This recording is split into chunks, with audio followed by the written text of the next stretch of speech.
Assalamualaikum warahmatullahi wabarakatuh. Alhamdulillah, pada kesempatan kali ini kita dapat kembali bertemu untuk video-video selanjutnya yang jelas dengan tema yang berbeda. Bagaimana keadaan kalian? Saya harap penonton sekalian dalam keadaan sehat walafiat. Apakah yang dimaksud dengan sehat walafiat itu? Sehat itu berhubungan dengan kesehatan jasmani ya. Sedangkan yang disebut dengan afiat itu adalah kesehatan yang berada di dalam, yaitu roh. Yaitu keinginan untuk terus beribadah kepada Allah. Karena ada juga orang yang badannya sehat tapi rohaninya sakit. Berat untuk ibadah itu, rohaninya sedang sakit itu. Berarti tidak afiat.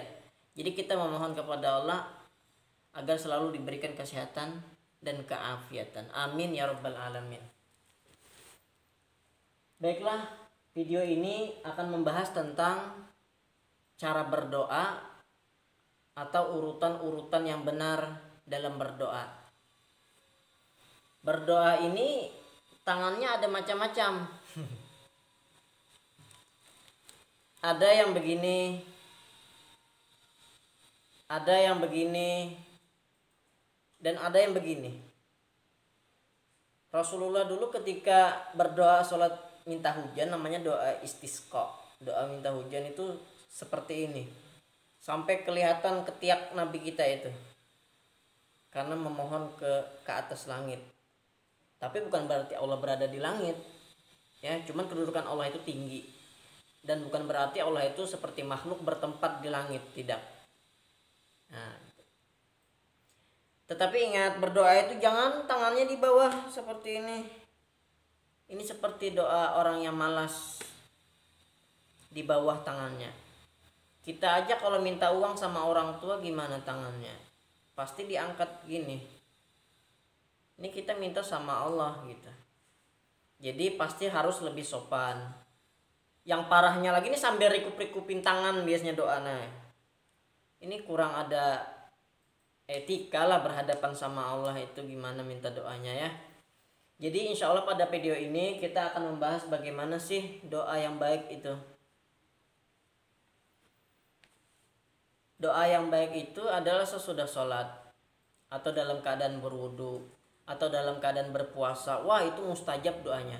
Atau ketika hujan deras. Ketika hujan deras ada petir yang menyambar tuh, angkat tangan jak langit, insya Allah mustajab doanya. Mustajab itu artinya cepat dikabulkan oleh Allah Subhanahu Wa Taala. Doa itu ada 3 tahap pengabulannya. Yang pertama ada yang langsung dikabulkan, berdoa dikabulkan.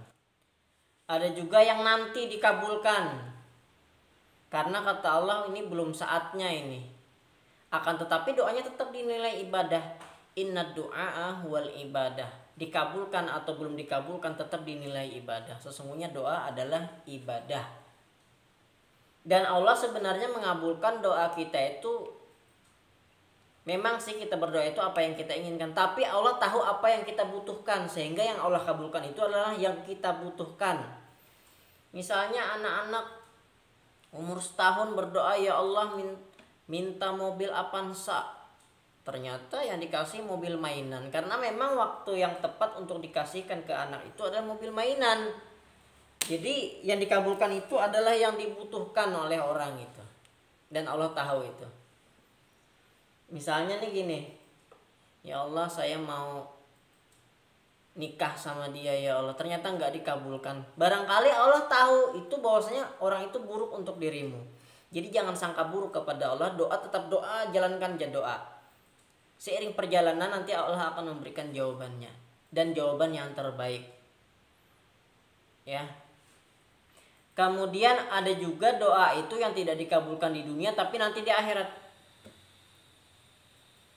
Berkaitan dengan video sebelumnya yang saya upload itu, kan ada orang yang bangkrut di akhirat. Sekarang ini adalah orang yang untung besar di akhirat. Ketika menghadap Allah di akhirat ternyata bingung, dapat pahala yang besar sekali. Padahal seingat orang itu tidak pernah beramal dengan amal yang sebanyak itu. Apa jawaban Allah? Wahai fulan, ketika engkau berdoa kepadaku di dunia tapi belum sempat aku kabulkan, dan inilah pahala doamu ketika di dunia. Bahkan dikatakan orang itu kalau sudah melihat bagaimana pahala doanya yang di dunia yang belum dikabulkan oleh Allah, malah ingin biarlah doa yang di dunia tidak dikabulkan, tapi nilai pahalanya aja yang dapat di akhirat. Itu kalau sudah melihat akhirat. Kita ini belum melihat, jadi tidak tahu bagaimana gambaran pahala itu di sisi Allah. Baiklah, langsung saja. Yang pertama itu kalau bisa diawali dengan Al-Fatihah. Karena Al-Fatihah itu artinya pembuka. Jadi pembuka segala sesuatu, alangkah baiknya kita awali dengan Al-Fatihah. Apa saja. Mau bekerja, beraktivitas, apa saja awali dengan Al-Fatihah.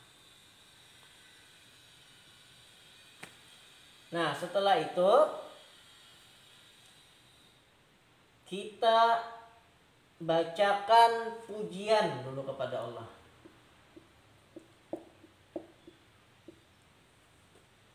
Biasanya kita membaca Alhamdulillahirabbil alamin karena itu sifatnya pujian.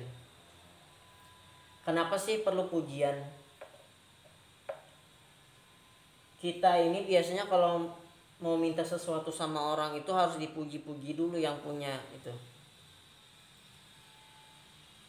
Misalkan mau minta uang sama ayah ya. Oh, ayah hari ini cakep misalnya. Oh, ayah hari ini kayaknya karismanya hidup sekali ini. Nah, dipuji-puji dulu yang mau kita minta ini sama orang tua. Atau misalnya dibelikan apa yang dia sukai, makanan kah, apakah. Sama halnya ketika kita berdoa kepada Allah, kita pancing dulu penariknya, misalnya dengan sedekah kah dulu. Sebelum berdoa bersedekah dulu, itu mempercepat agar Allah itu memperhatikan doa kita. Karena ada doa yang tidak Allah perhatikan, Masya Allah. Misalnya orang itu ketika berdoa ternyata di dalam dirinya ada benda-benda haram, seperti makan-makan yang haram, makanan yang bukan haknya dia makan, dia berdoa kepada Allah, jelaslah ditolak doanya. Nah, kemudian ada orang yang diperhatikan, misalnya doa yang berada di tengah malam, yaitu orang yang doanya di dalam sholat tahajud. Bayangkan ketika orang-orang sedang asik tidur dalam peraduan dunia, dia berdoa kepada Allah, otomatis dia yang diperhatikan oleh malaikat dan Allah. Dan berdoa di tengah malam itu seperti memanah dan tepat sasaran kepada tempat yang dituju tadi. Itulah keistimewaan sholat malam. Doanya sangat mustajab. Kita puji dulu. Allah mafa'alu lima yurid. Ya Ghani ya Hamid. Ya Mubdi wa yu'id. Dipuji-puji dulu, makin banyak pujian makin bagus. Ya Fattah ya Razzaq ya Alimul Ghaib wa Syahadah. Kita puji ya Allah, Engkau yang maha melapangkan, Engkau yang maha memberi rizki, yang maha mengetahui, menguasai alam gaib, dan maha menyaksikan. Macam-macam dipuji Allah dulu sebanyak-banyaknya, makin bagus. Ya Badi'us samawati wal ard misalnya. Apa saja pujian dulu intinya. Atau cukup dengan Alhamdulillahirabbil alamin, itu yang paling minimal. Kemudian sholawat kepada Nabi.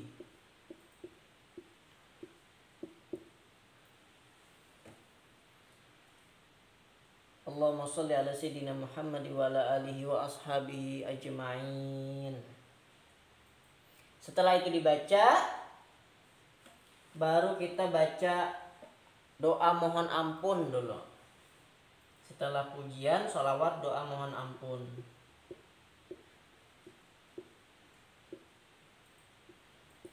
Allahumma ighfir lana dzunubana wa dzunuba walidina warhamhum ya Allah warhamhum ya Rahman warhamhum ya Rahim kama rabbawna shighara.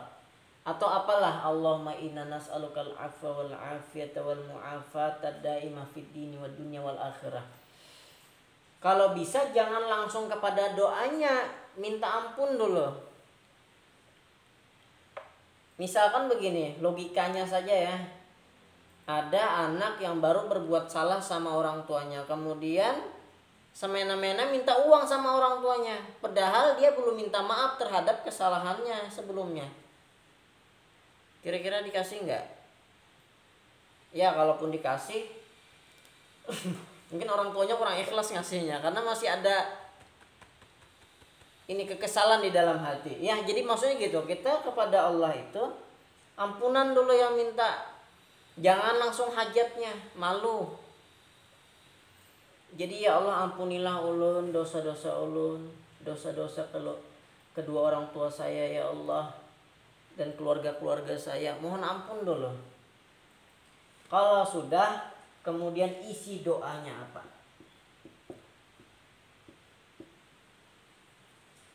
Misalnya yang belum kawin mau kawin, Allahumma la tadarni fardan fa innaka khairul warithin. Nah itu.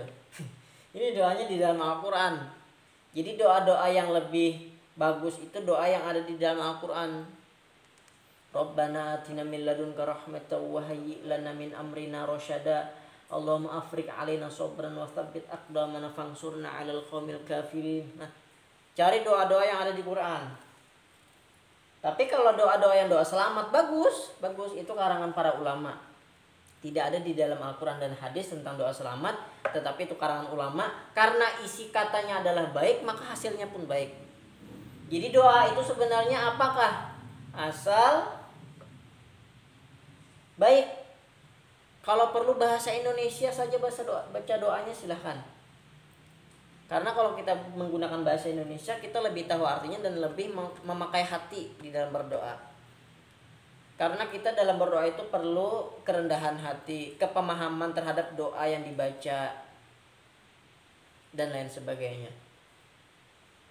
Jadi isi doa ini apa sajalah yang ingin diminta kepada Allah, mintalah kepada Allah. Dan ingat, ketika berdoa kita harus hadir hati di dalam berdoa. Jangan cepat-cepat baca doanya. Ya kalau yang cepat-cepat baca doanya tapi tahu makna dengan doanya ya silahkan. Tapi terkadang kurang resep ke dalam hati sehingga hanya di sebatas lisan, sebatas mulut saja, tidak sampai ke hati. Misalnya Allahumma inna nas'aluka salamatan fid din wa afiyatan fil jasad wa ziyadatan fil ilm. Pelan-pelan aja tapi resep ke dalam hati. Ya Allah tambahkanlah ilmu, wa barakatan fil rizqi, dan keberkahan dalam rezeki, wa taubatan qoblal maut, bertaubat kepada Engkau ya Allah sebelum kematian tiba, wa maghfiratan ba'dal maut, dan keampunan setelah kematian. Jadi sampai ke dalam hati. Nah, itu memohon, sungguh-sungguh memohonnya kepada Allah. Kalau kita bicara sama orang dan kita membacanya dengan berbicaranya dengan loyo, kira-kira orang yang mendengar itu menanggapi serius nggak dengan ucapan kita? Barangkali tidak. Ya, karena yang Allah pandang itu hati manusia. Fisik ini hanya luarnya saja. Hati yang Allah perhatikan. Kalau kita berdoa sungguh-sungguh, kata Allah ini percaya dengan kekuasaanku, kabulkan kata Allah gitu. Jadi ini permainan hati dalam berdoa ini. Bagaimana kita merendah diri di hadapan Allah dan benar-benar mengharapkan Allah. Tidak ada yang kita harapkan selain Allah di dalam hati. Maka doa ini akan resap. Doa apa saja. Nah, terkadang kita ingin sesuatu tapi tidak sungguh-sungguh dalam berdoa. Baiklah, setelah itu apa? Kita baca sholawat lagi. Biasanya penutup doa itu Rabbana atina fid dunya hasanah wa fil akhirati hasanah wa qina adzabannar. Itu kan penyimpul semuanya itu. Ya Allah, saya meminta kebaikan di dunia dan kebaikan di akhirat dan dilepaskan daripada siksa api neraka. Itu menyimpulkan semuanya biasanya. Nah, kemudian kita baca salawat. Kenapa salawat lagi? Di dalam hadis Rasulullah SAW bersabda, barang siapa yang membaca doa dan doanya digapit dengan 2 salawat, maksudnya di awal salawat sebelum menutup doa membaca sholawat, maka doanya pasti dikabulkan oleh Allah. Ini jaminan Rasulullah. Barang siapa yang berdoa kemudian doanya digapit dengan 2 sholawat, maka doanya pasti diterima oleh Allah. Kemudian pujian lagi. Jadi untuk di tahap pertama pujian di awal, salawat di yang nomor 2. Kalau mau menutup, salawat dulu baru pujian dulu.